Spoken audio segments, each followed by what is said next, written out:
影视剧中的男主角人设千千万，大家最喜欢哪一种呢？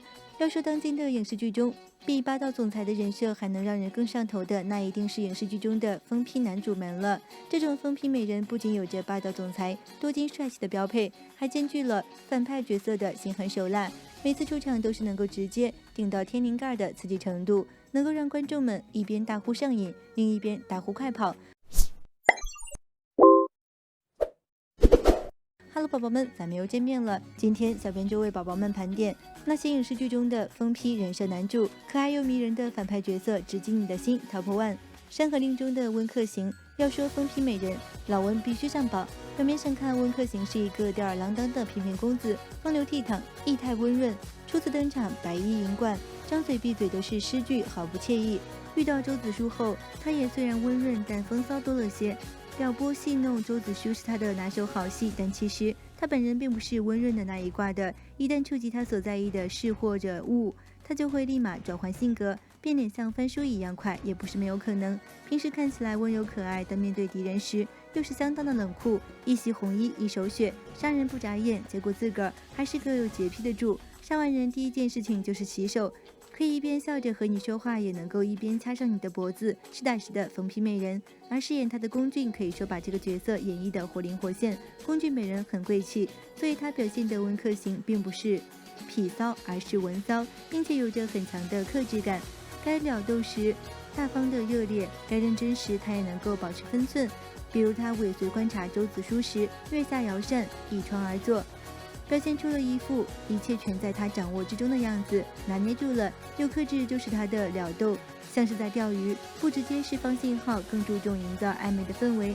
而且龚俊的长相清晰立体，有种东方美男的俊俏感，拥有着更加复杂的美感，一双似笑非笑的桃花眼，让他说起骚话来格外的有代入感，三分邪，三分美，四分正，让他这个文人骚客的形象十分立体。周子舒的一句吐槽话拿来形容这种分寸刚好的风骚气质，如今看来是再好不过了。虽然这个人满嘴歪理混话，但这个人就是连放屁都是香的。除了骚，老温更是疯。邪气往往能够带出人物的风情，使这个角色更加饱满。比如他分明是在甜笑着，手里却干着最残忍的事情。但演员能够营造风情和角色魅力，才能够弥补这种情绪断裂的不自然感。温客行杀白无常的那场戏就充满角色魅力。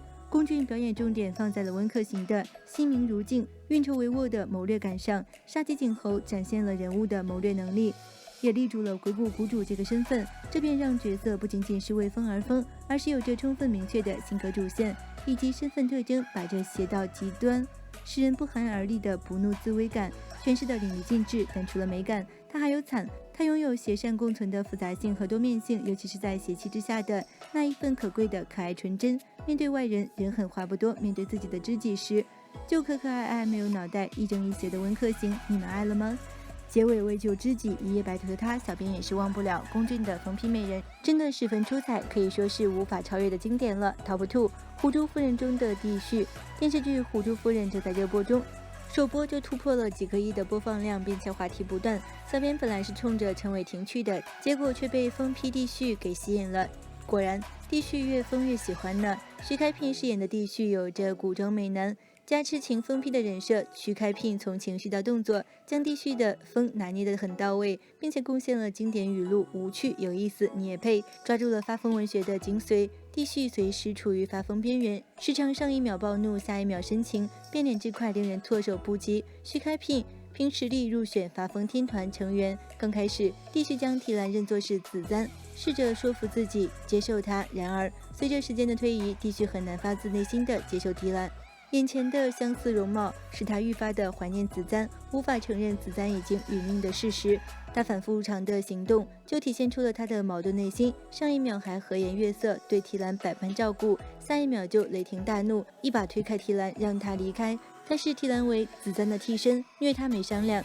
帝旭也恨房主让自己痛失挚爱，恨房主逼自己走上绝路，从此困于深宫高处不胜寒，恨那个曾经鲜衣怒马的青海宫世子变成如今见不得光的暗影，自己却无能为力，只能眼睁睁地看着房主承担自己的一切伤痛、破碎、凋零，堕入深渊。他用子簪的死困住自己与身边所有人，虽然心里跟明镜一样，但所作所为皆跟昏君无异，只为房主解开契约，好让自己去黄泉路上陪子簪。Top 3，东宫中的李成银谈恋爱吗？爱到杀你全族的那种。封批男主排名怎么少得了东宫的李成银一票呢？他是观众口中的李狗子，他做的事情实在太狗了，甚至让观众做出了女儿快跑的决定，远离李成银，得以保平安。那么李成银的疯批到底是有多疯呢？前期看似小白兔是小峰眼中的纯情无害大哥哥，结果背地里人家却是腹黑大灰狼，满心满眼盘算着是如何杀人灭族。一个不留活口的勾当，一时恋爱脑把感情交付给女主后，却因为重生再次回归疯批人设。为了皇位，为了权力，他遇神杀神，遇佛杀佛，将对手将兄弟都一一送去领盒饭。最为残酷的是对待女主，他虽有爱意，却疯性不改。就问这样的狗子还能不能要？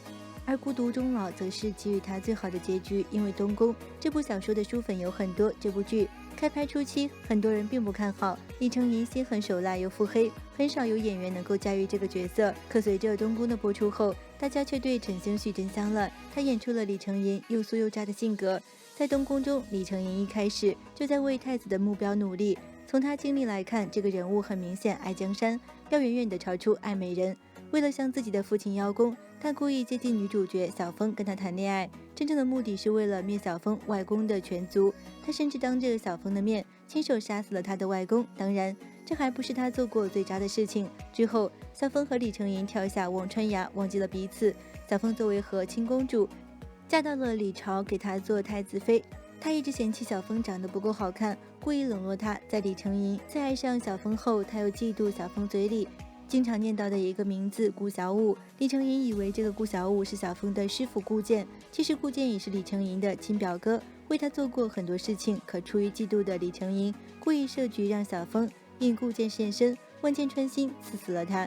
小峰最好的朋友就是他的婢女阿杜，但是在李成银的口中却是一个不过小小一个婢女，死了又怎么样？说李成银是史上最渣的男主角一点都不为过了。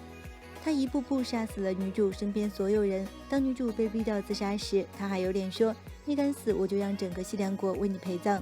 但即使李成银很渣，这一点也不影响大家被他圈粉，而且骂他是渣男和被他圈粉的都是同一批观众。这大概就是东宫为什么会成为经典小说的原因吧。Top 4，阳光之下的风萧生。这是一个犯了半部刑法的男人，而没有犯的那些或许也正在他的预计范围内。为此，在影视化改编后，为了过审，掌中之物也变成了阳光之下，一听剧名就是多么的伟光正啊。不过即便深深浅浅，风萧生的渣与疯依旧不改，剧中所有的人物都因为他的出现饱受身心的摧残。不干大事不成活，风萧生每集剧情基本都要搞出点事情来。